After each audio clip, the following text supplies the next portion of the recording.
My name is Sebastian Caillat. I am the owner and creator of By Sebastian Caillat, and this is Wearing Icons. How this all started was because of the NBA bubble. I saw the NBA players wearing vintage shirts, graphic tees, and I realized that soccer didn't really have anything like that. And so I set out to create these graphic shirts and these vintage tees that represented all that soccer has to offer. When I realized that people really like the idea of being able to display their passion for soccer on a graphic tee, it made sense to me that a show like this could exist. The idea for this show is to bring people on, let them talk about their favorite games, their favorite players, their favorite moments, then wear them on a graphic tee and be able to share that with fans and the people that respect and care about them. That's why this show is called Wearing Icons.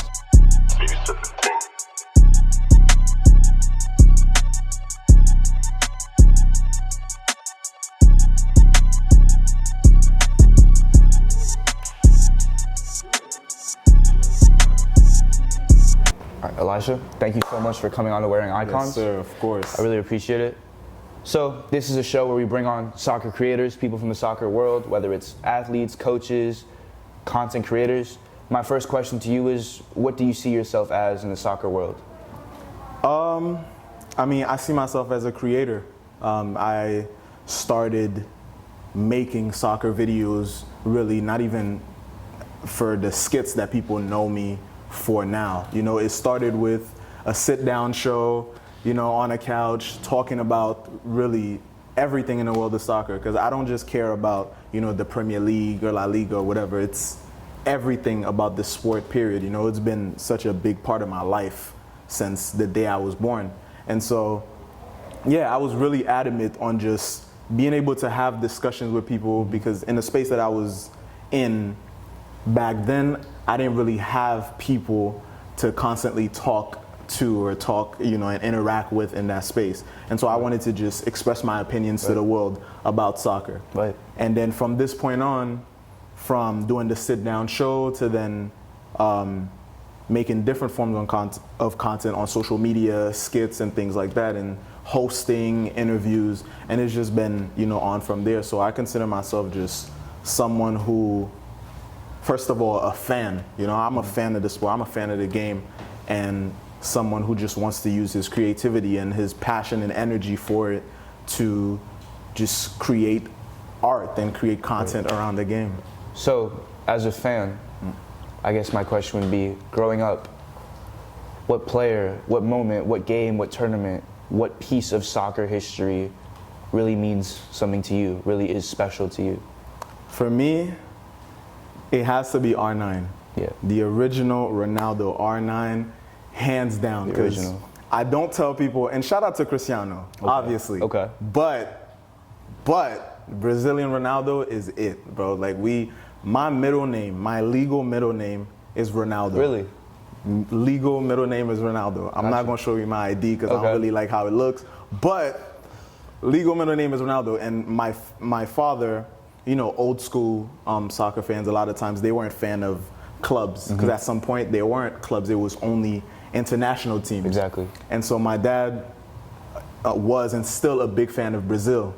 His favorite player was R9, and he decided to, you know, incorporate that, his passion of the player into, you know, his son, his only son. Literally your and name. So, yeah, so it's like, I was kind of destined to be in this space. Exactly. And so I've carried that on throughout my whole life. And obviously for a big part of his career, I was so young that I experienced it differently. Right. But looking back now at everything that he's accomplished, not just on the field, you know, because a lot of the battles for him weren't just, because obviously he was talented. He was strong, he's tall, he's fast, skillful, he's a beast. Right.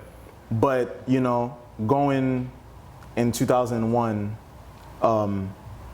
having back-to-back knee injuries, you know, going out for 5 months. You know, you go from Brazil to Barcelona to, you know, Italy, and then tearing your knee apart. Exactly.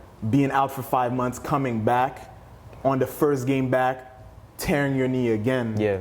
And then still a year later, being able to come back on the biggest stage in soccer, bro, the World Cup in 2002. Exactly, that 2002. And winning it, scoring 2 goals in the final. Exactly. Like, this man is the personification of iconic. Like, Agreed.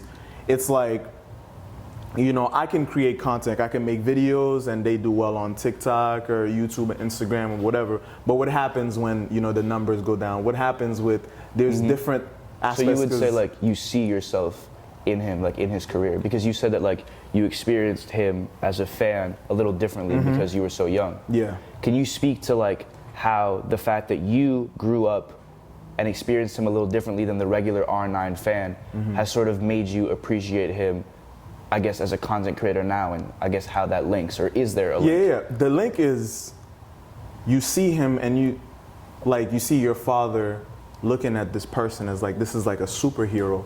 And to me, my dad is like a superhero. Exactly. So it's like, then I look at him and I'm like, yo, this man is like, he's above beyond another level. Yeah. But then it's weird because then he's not really tangible. Then I don't really relate to that. I look up to it. But then once I start growing and I'm moving around and navigating through my own life, and I start seeing similarities and seeing how he's handled his career, seeing, okay, I'm talented at this, I can do this, but where's the hard work? Where's the dedication? When you fall, do you get back up? Exactly. You know, so then I start seeing his career through your career, my career, you know, through my life. And so then that makes it even more special. Then it's like, yo, this is not just a name, this is not just on my birth certificate. It's like I'm mirroring his life in a way, you know, and it's in my own space. And that inspiration is something that just then becomes seamless. It's just like, yo, if metaphorically my knee is torn up and I gotta be out, yo, I got to come back and win the World Cup. Exactly. That's like the mentality. And score 2 goals in the finals. Score 2 goals in the finals. So then, as a content creator, well, I guess my question would be, when you were playing soccer, did you grow up playing soccer? When you were playing soccer, I guess all of us soccer players growing up had dreams of playing professionally. But at some point, like, when that switch happens, we have to, like, really? Not me, yeah. From the jump, I love the aspect of just playing in the street, playing with my friends, you know, playing. Where'd you grow up playing at? I'm from Port-au-Prince, Haiti. Got you. And so I moved to the US in 2010. Awesome. And so it's huge over there. Like, that's our main sport. Of course. So being able to play in the street and just playing for fun, you know, is something that's why I love pickup culture, especially in New York City so much, because it's just fun, you know. It's still competitive. Yeah. But the aspect of joining a team in high school, I played lacrosse. Really? Yeah. So it was like, there was something about just doing it strictly for fun that was so appealing to me, and I felt like it took away from my experience of it by playing organized soccer. Got it. You know, so I always wanted to just strictly told myself from the jump, I only want to do this for fun. So what about Ronaldo's game as a soccer player sort of speaks to the idea of, like, you not really feeling like organized soccer? Yeah.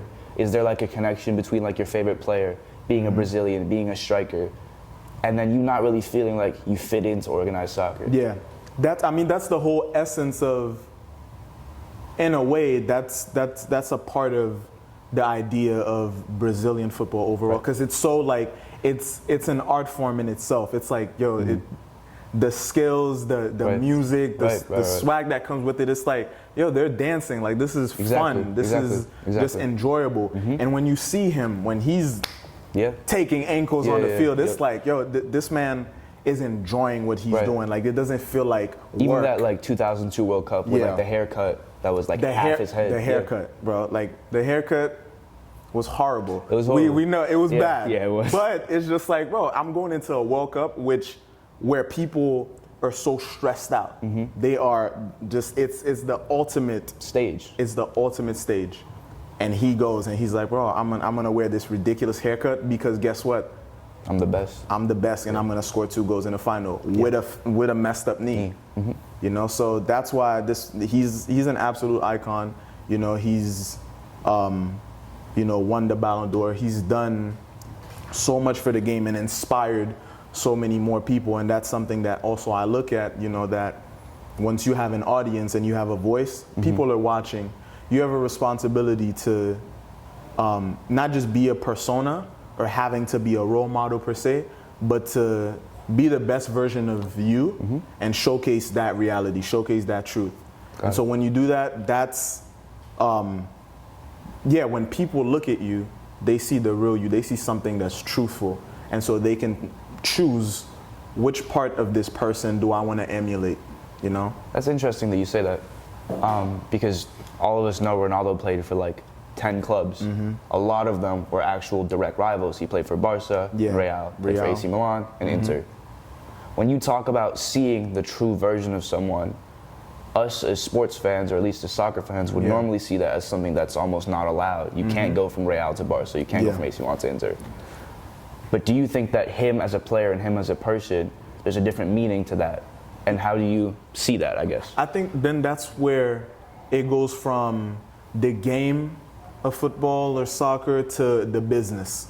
Because at the end of the day, he had his own battles with the administrations and the organizations, the teams, and things like that. And I feel like in that case, to the fans, I love the culture of wanting your star player to stay for one team. I love it. I would never want it to change. But it's also a business, and it was also his career. And I feel like you should always do what you feel like is best for your career, because he has a family, you know, and this is, it's a business. So I was totally, you know, it sucks to have to see, because I'm a Barca fan too, to have to see him go to Real. But at the end of the day, he did what he felt was best for him at that time. Do you respect that sort of decision? And like, do you feel like you as a content creator, you as someone who is like growing in this space, maybe taking opportunities that maybe others wouldn't, or doing things in a different way than most would, do you sort of like take that based on what Ronaldo did as a player in his career and apply that to you and yourself? Yeah, overall, it's always do what you feel like is best for you. Right. You know, this exactly. I always say, I'm not gonna make something like as much fun as I make of so many teams. It's never out of spite. It's never because somebody pressured me to like make fun of this, or don't make fun of my team, or do. It's part of the game. Like it's fun. Part of it. Something happens. I make fun of Barca too. I make fun of Brazilian players. I make fun of whoever. I'd make fun of R9 too. You know, if he was still playing. It's all part of the culture. It's all part of the game. And so it's always, what am I gonna be happy with? You know, not just, yes, I care immensely about my audience and my cousins out there, as I call them, but I also care about me creating something that I'm proud of. And so it's always, what do I want to do? What do I want to create and formulate and put that out into the world? And once I do that, that's where it ends for me. Yeah. You know. Yep. Sort of moving on, but sort of similar. As someone who grew up watching Ronaldo, I know earlier you said that you experienced him differently because maybe you were a little bit younger when he was playing. Can you speak a little bit more to that and sort of explain what you meant by the fact that you experienced him differently as a fan and what that meant for you growing up? Well, again, it means, I think, simply just as a kid, you don't understand what certain things, like what it takes to come back from an injury like that. You don't understand what it takes to just ridicule some of the best defenders in the world. Like, you see them do it, but you're just like, it's like you see Superman and he's throwing cars and whatever, and then you don't really know what goes you don't into get it. Yeah. Now I'm just like, wow. Damn, maybe that person had a down payment on that car and they needed to pay it off. Now Superman just used it as a weapon. It's like, so you see the world through a different lens. So back then, it was like, maybe if I didn't see him for a while, it's he's not playing or whatever.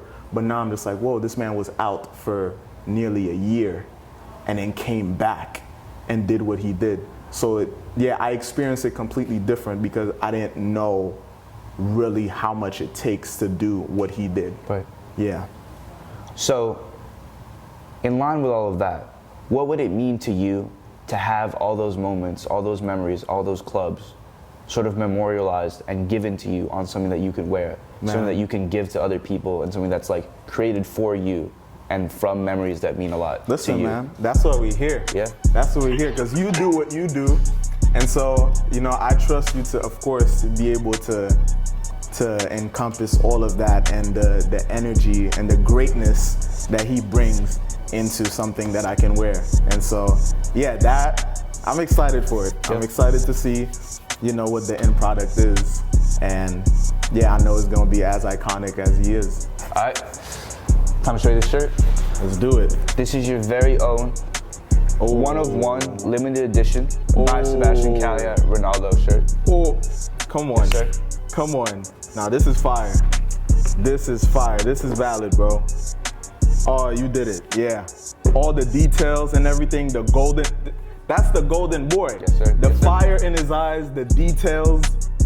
Oh, man. Okay, so we have the signature and everything. Thank you. Of course. The cut in 2002.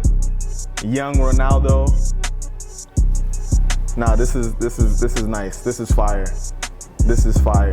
Encompassing everything about the legend. And that's what I love.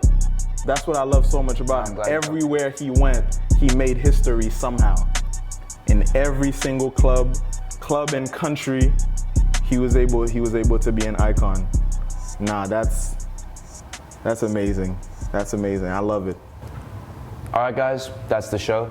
Thank you so much for watching. I really appreciate it. Let us know down in the comments who you guys want to see next. We're going to keep doing this with different players. We're going to keep creating things for different teams, different tournaments. We're going to make this really special, and this is only the beginning. Thank you. Cut.